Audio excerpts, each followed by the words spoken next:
Greetings all. Welcome to Aquarian Diary. I'm your host, John Irving. It is June 1st, 2024. I really care about you guys, and I want to draw your attention to something that I think is very important, especially over the next week or so. I posted about this on my community tab here on YouTube just over 2 weeks ago. And I reminded people there again more recently about this as well. And I'll show those posts here on the screen as well if you're watching the video. And that is that the energies right now are extremely supportive of potent manifestation. But it initially came through to me during my spiritual practice, and I took numerous actions to support this. And I would like everyone to be aware of it because it's occurring right around now and in the very near future. Now, these energies can facilitate everything from bringing in a special partner, romantic partner for you that could potentially change your life. And in some cases, for some people, it might even be something like a soulmate. That could be somebody new or somebody who comes back to you from the past that you were strongly connected with. It can also be an opening for making really good connections in terms of business partnerships, those kinds of things. And it can certainly be about manifesting abundance and prosperity. And I'm going to get into a little bit of the reasons behind this. Often, in fact, things come to me psychically or intuitively before I connect the dots astrologically. So how do you facilitate this? How do you work with these energies?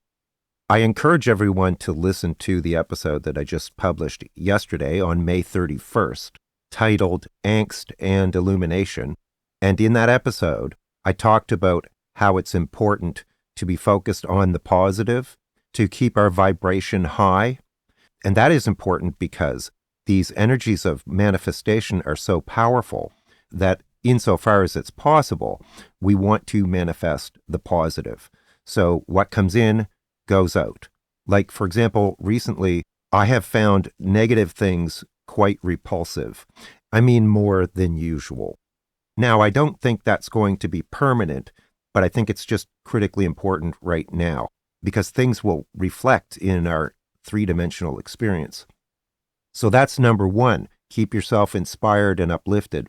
Pay attention to things that make you feel positive and good. Number two, clear your energies. What do I mean by that? Smudging, things like sage.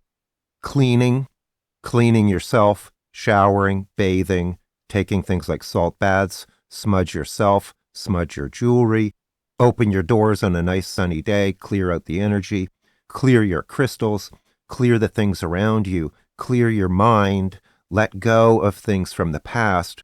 There's a major shift in cycles occurring, and you want to let go of the energies and consciousness from the past.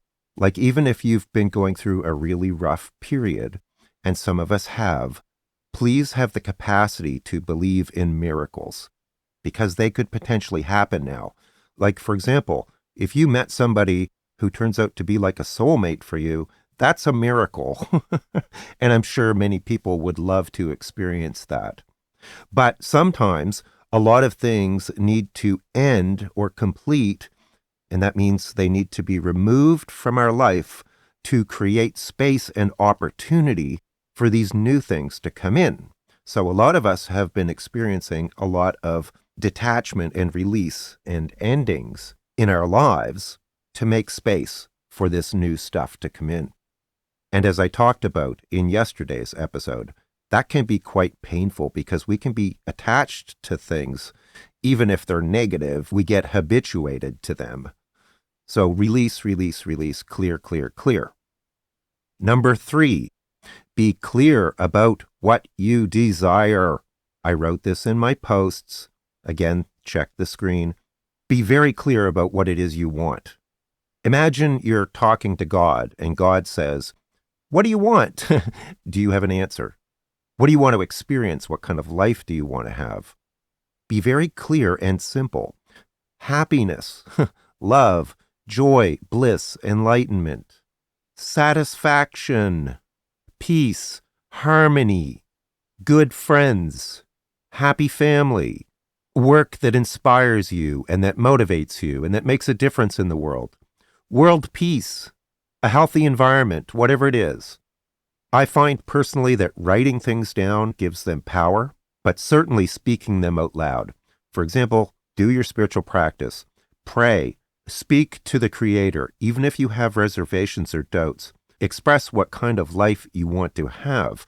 I think the ultimate experience that we would all desire, if we boil it down to its most simple, would be that when my life is complete, I am tremendously happy about my experience and what I learned and what I mastered and the people that I helped and the people that I loved and so forth. Try not to get too detailed because sometimes the things that will really fulfill us haven't even entered our mind yet. So I would suggest keeping it fairly broad. Paint with broad brush strokes, but just make sure you cover all the bases. Now, I'm not saying you're going to get everything you desire, because part of life is being challenged so that we can grow, and challenges are not necessarily easy by definition, but at least you're establishing a framework. So let's look at what's going on astrologically. On May 25th, Jupiter moved into Gemini, the opposite sign of its rulership, Sagittarius. Sagittarius is fire, Gemini is air. This is a potent place for Jupiter. It had previously been in Taurus. Taurus is an earth energy. And although it was very good in Taurus for very practical things like real estate and money, it was very earthy. So if you're not like a super pragmatic, businessy, banker, investor type person, take the stock market, for example. It hit record highs just before Jupiter left Taurus. So this air energy is just more supportive of Jupiter's qualities, which is all about learning and knowledge and information.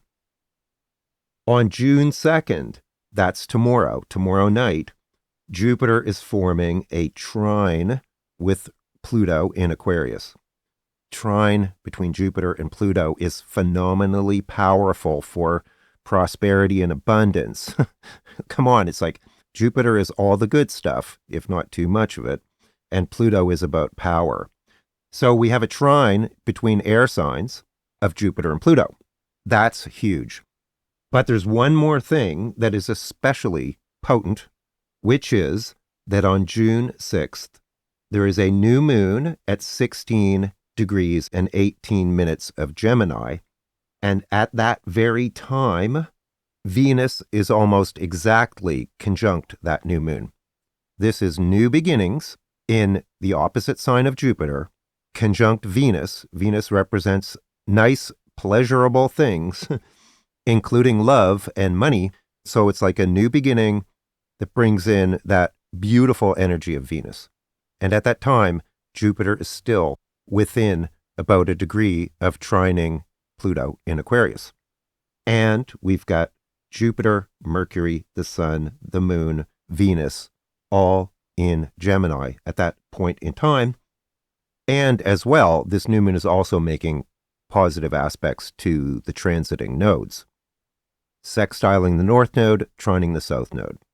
So this trine to the south node may be why, in some cases, things that occur may be linked to things from the past, and that they may be karmic or past life kind of things, or things from earlier on in your life that were not completed, or fate or destiny, or soul contracts that were made prior to your incarnation, of course.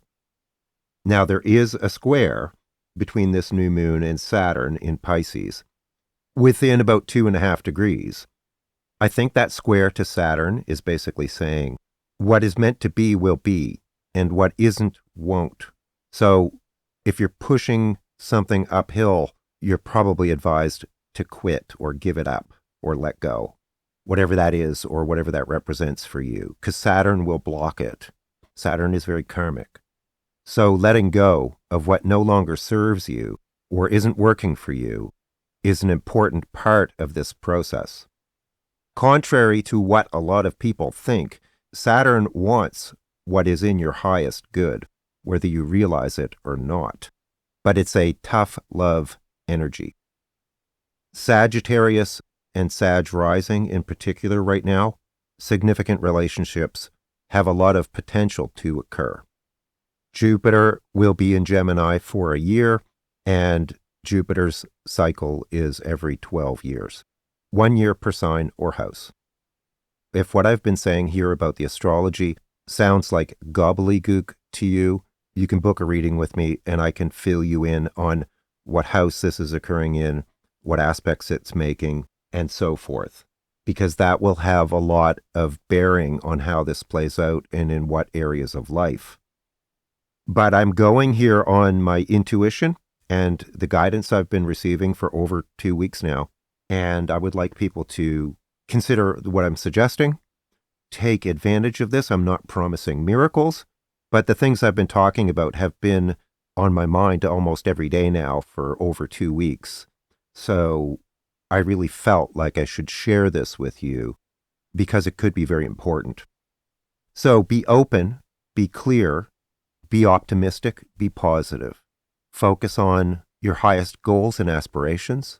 Have faith, and we'll see what happens.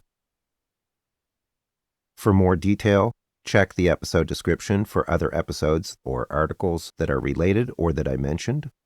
And if you're interested in a reading with me, I'll put a link to that as well. I have a 15% off special on currently. Many sincere thanks to everyone who supports me, especially my YouTube members.